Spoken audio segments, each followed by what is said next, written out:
Hello everyone, Ram net GRF channel में आपका स्वागत है। आप सब कैसे हो? उम्मीद करती हूँ आप सब अच्छे होंगे और अपनी पढ़ाई अच्छी तरीके से कर रहे होंगे। तो आज इस वीडियो में हम बात करेंगे जो हमारा पेपर 1 है उसकी यूनिट 8 सूचना एवं संचार प्रौद्योगिकी आईसीटी इंफॉर्मेशन कम्युनिकेशन टेक्नोलॉजी। इसमें हमारा मोस्ट इम्पोर्टेंट टॉपिक आता है मेमोरी। इससे एवरी शिफ्ट में क्वेश्चन पूछे जाते हैं और ये बहुत इजी टॉपिक है, लेकिन बहुत सारे स्टूडेंट्स इसमें कंफ्यूज रहते हैं। तो आज इसमें हम सारी कंफ्यूजन दूर करेंगे और आपके जो भी डाउट हैं वो सारे आपके क्लियर हो जाएंगे, क्योंकि ये इजी टॉपिक है और बार बार रिपीट होने वाला टॉपिक है, जिससे हम 2 या 4 मार्क्स अपने बना सकते हैं। तो इस वीडियो को पूरा देखिए। तो फ्रेंड्स, आइए देखते हैं मेमोरी क्या है। अगर आपने अभी तक इस चैनल को सब्सक्राइब नहीं किया है तो आप इसे सब्सक्राइब करें और साथ ही बनी बेल आइकन को प्रेस कर दें, जिससे सभी वीडियोज़ के नोटिफिकेशन आपको टाइम टू टाइम मिलते रहें। तो आइए देखते हैं मेमोरी क्या है। पहले हमें डायग्राम के माध्यम से इसको समझेंगे, जिससे आपको आगे जो डिटेल में हम टॉपिक करेंगे उसको समझने में आसानी होगी।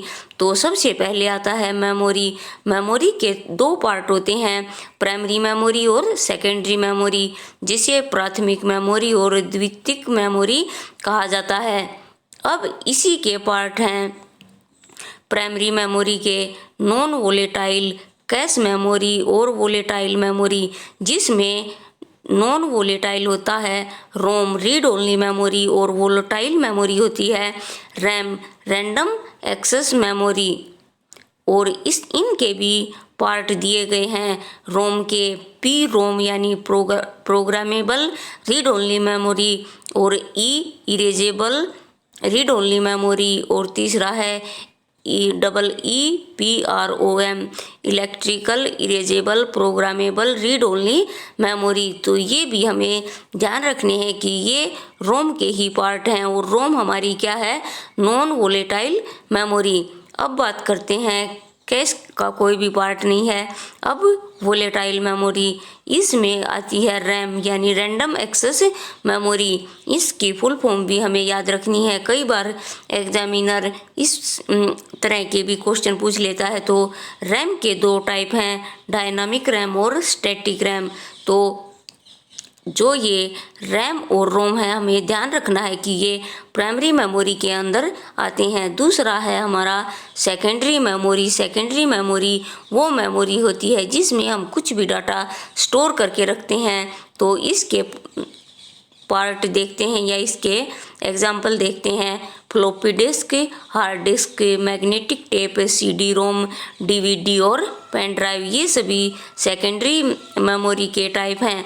तो फ्रेंड्स, जो ये मेमोरी है, ध्यान रखना है मेमोरी इसके 2 टाइप प्राइमरी और सेकेंडरी, और प्राइमरी के ही टाइप है नॉन वोलेटाइल कैश मेमोरी और वोलेटाइल। तो ये क्वेश्चन हमारा बनता है कि कौन सी मेमोरी रैम और रोम वोलेटाइल है या नॉन वोलेटाइल। तो रोम हमारी नॉन वोलेटाइल और रैम हमारी वोलेटाइल मेमोरी है। इसके 3 प्रकार हैं और रैम के 2 डायनामिक और स्टैटिक। तो आज इनको हम आगे डिटेल में डिस्कस करते हैं। ये हमने एक डायग्राम के माध्यम से इनको देखा है, जिससे आपको यह समझने में बहुत हेल्प मिलेगी।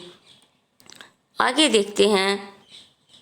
मेमोरी 2 प्रकार की होती है, प्राइमरी मेमोरी और सेकेंडरी मेमोरी, जैसे हमने ऊपर देखा है। अब देखते हैं प्राइमरी मेमोरी क्या है। प्राइमरी मेमोरी को ही मुख्य मेमोरी कहा जाता है, क्योंकि इसकी पहुंच सीधे कंप्यूटर से होती है। इसके लिए एड्रेस और बस का प्रयोग किया जाता है। इस मेमोरी का संपर्क सीधा CPU से रहता है। यह छोटे छोटे भागों में विभाजित होती है, जिसको सेल भी कहते हैं। प्रत्येक सेल या लोकेशन का एक निश्चित बिट होता है, जिसमें यह स्टोर होता है, जैसे 8 बिट, 16 बिट, 32 बिट या 64 बिट। तो ये प्राइमरी मेमोरी है।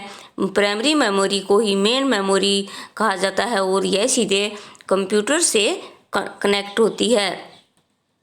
आगे देखते हैं, प्राइमरी मेमोरी सेकेंडरी मेमोरी की तुलना अपेक्षा फास्ट होती है। डाटा संग्रह करने को लिखना यानी राइट तथा डाटा प्राप्त करने को पढ़ना रीड कहते हैं। जैसे जब हम उसमें कुछ लिखते हैं तो राइट और हम उसमें कुछ पढ़ते हैं तो उसे रीड कहा जाता है। यह मेमोरी सेमीकंडक्टर के रूप में होती है। इसमें इंटीग्रेटेड सर्किट आईसी का उपयोग किया जाता है जो सिलिकॉन चिप के बने होते हैं। तो इसमें जो प्राइमरी मेमोरी है इसमें यह सेमीकंडक्टर के रूप में होती है और इसमें एक सिलिकॉन चिप लगी होती है। अब देखते हैं रीड ओनली मेमोरी क्या है। इसी से हमारे क्वेश्चन बनते हैं। यह मेमोरी स्थायी मेमोरी होती है जिसमें संग्रहित सूचना स्वयं नष्ट नहीं होती, इसमें बदलाव नहीं किया जा सकता। यह कंप्यूटर निर्माण के समय ही स्थापित की जाती है। कंप्यूटर इसको केवल पढ़ सकता है, इसमें कोई परिवर्तन नहीं कर सकता। बिजली बंद होने पर भी यह संग्रहित रहती है। रोम के अंदर जो डाटा स्टोर करने को जलाना या बर्निंग द डाटा भी कहते हैं, यानी जो रोम के अंदर डाटा स्टोर होता है उसको बर्निंग द डाटा कहते हैं। स्थायी मेमोरी के अन्य उदाहरण हैं hard disk, memory card, floppy drive, spool, CD, DVD, audio tape आदि। Basic input output system BIOS program ROM का उदाहरण है। तो इसकी भी हमें फुल फॉर्म पता होनी चाहिए, एग्जामिनर पूछ सकता है। बेसिक इनपुट आउटपुट सिस्टम यह रोम का ही उदाहरण है। रोम के प्रकार हैं, पहला है प्रोग्रामेबल रोम यानी PROM। इसमें किसी प्रोग्राम को केवल एक बार स्टोर किया जा सकता है, परंतु न तो इसे मिटाया जा सकता है और न ही इसमें कुछ बदलाव किया जा सकता है। किसमें? प्रोग्रामेबल रीड ओनली मेमोरी में। सेकंड है इरेजेबल EPROM इसमें जो डाटा हम स्टोर करते हैं उसे पराबैंगनी किरणों से मिटाया जा सकता है, यानी इसमें जो डाटा स्टोर होता है उसको हम पराबैंगनी किरणों से डिलीट कर सकते हैं। अगली है इलेक्ट्रिकली EPROM यानी erasable electrical programmable read only memory. Electrically erasable जो ये रोम है, स्टोर किए गए प्रोग्राम को मिटाने या बदलाव करने के लिए किसी उपकरण या डिवाइस की आवश्यकता नहीं होती। कमांड्स दिए जाने पर कंप्यूटर में उपलब्ध इलेक्ट्रिक सिग्नल से ही इस प्रोग्राम को हम संशोधित कर सकते हैं, यानी इसमें परिवर्तन कर सकते हैं। इसको फ्लैश मेमोरी भी कहा जाता है, तो ये पॉइंट भी हमारा इम्पोर्टेंट है। अगला आगे देखते हैं हम रैंडम एक्सेस मेमोरी RAM। इनकी फुल फॉर्म भी आप याद रखिए। यह अस्थायी मेमोरी होती है जिसको संग्रहित स्टोर रखने के लिए बिजली या लाइट की आवश्यकता रहती है। मेमोरी के हर स्थान तक एक साथ पहुंचाया जा सकता है। अगला पॉइंट है, जैसे ही हम कंप्यूटर को चालू करते हैं निर्देशों का समूह हार्ड डिस्क से RAM पर कॉपी हो जाता है और जैसे ही कंप्यूटर बंद किया जाता है यह ख़त्म हो जाता है, यानी इसमें हम कुछ भी हमारा स्टोर नहीं रहता। जैसे हम कुछ काम कर रहे हैं और लाइट चली जाती है तो जो हम काम कर रहे हैं वह सारा हमारा डिलीट हो जाता है। RAM के दो प्रकार होते हैं, पहला स्टैटिक मेमोरी और दूसरा है डायनामिक मेमोरी। तो स्टैटिक मेमोरी को देखते हैं। यह अधिक स्थान लेती है इसलिए निर्माण लागत अधिक होती है। यह बहुत तेज होती है।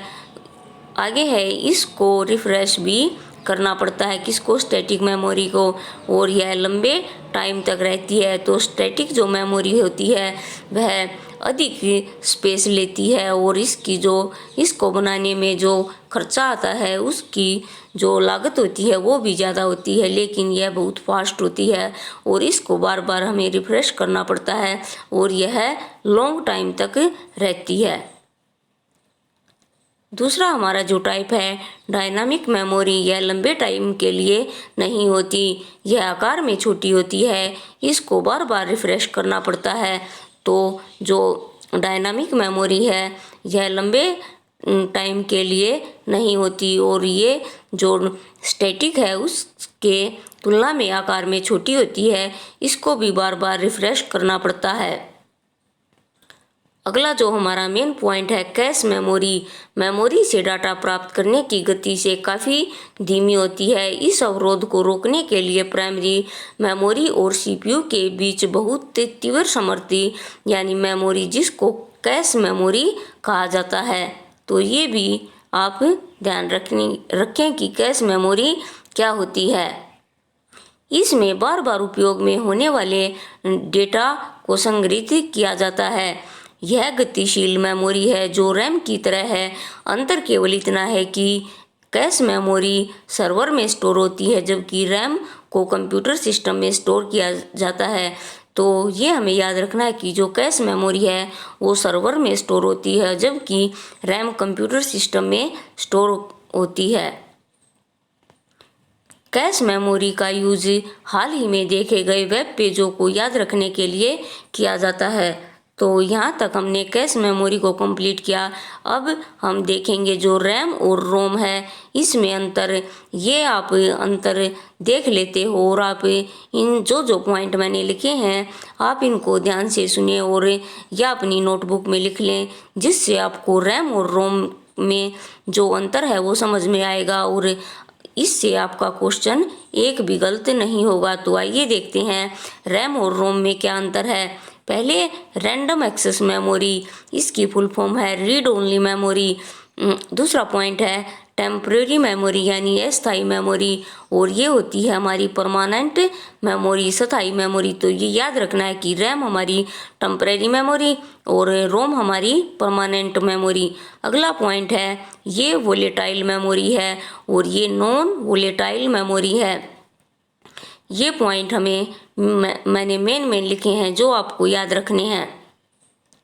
इसमें पढ़ना और लिखना दोनों हम कर सकते हैं, लेकिन इसमें सिर्फ हम पढ़ सकते हैं। अगला पॉइंट है डाटा इसमें बदला जा सकता है, इसमें डाटा बदला नहीं जा सकता। छठा पॉइंट है प्रोग्राम ऑपरेटिंग सिस्टम को रन करने के लिए यानी चलाने के लिए डाटा काम में लिया जाता है, लेकिन इसमें सिस्टम को शुरू करने अर्थात बूटिंग में इसमें डेटा को उपयोग किया जाता है। सातवां पॉइंट है सिस्टम बंद करने पर डाटा डिलीट हो जाता है, इसमें सिस्टम बंद करने पर भी डेटा सेव रहता है।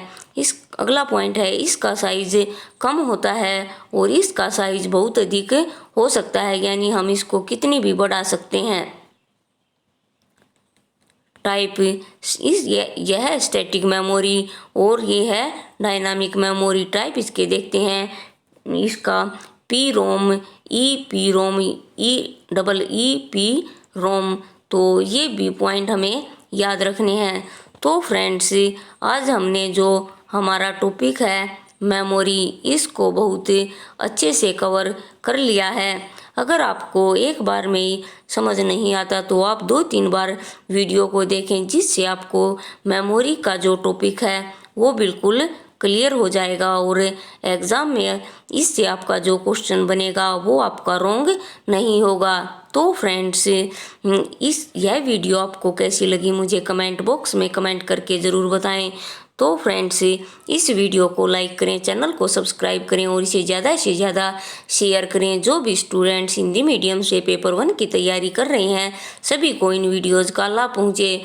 तो फ्रेंड्स आप सब वीडियोज़ तो देखते हो लेकिन लाइक और सब्सक्राइब नहीं करते, तो प्लीज़ आप लाइक और सब्सक्राइब करें, जिससे मुझे भी मोटिवेशन मिलता है कि मैं आपके लिए और अच्छी वीडियो लेके आऊँ। तो आप इसे सब्सक्राइब करें और इसे ज़्यादा से ज़्यादा शेयर करें। तो फ्रेंड्स आज के लिए इतना ही। Thank you.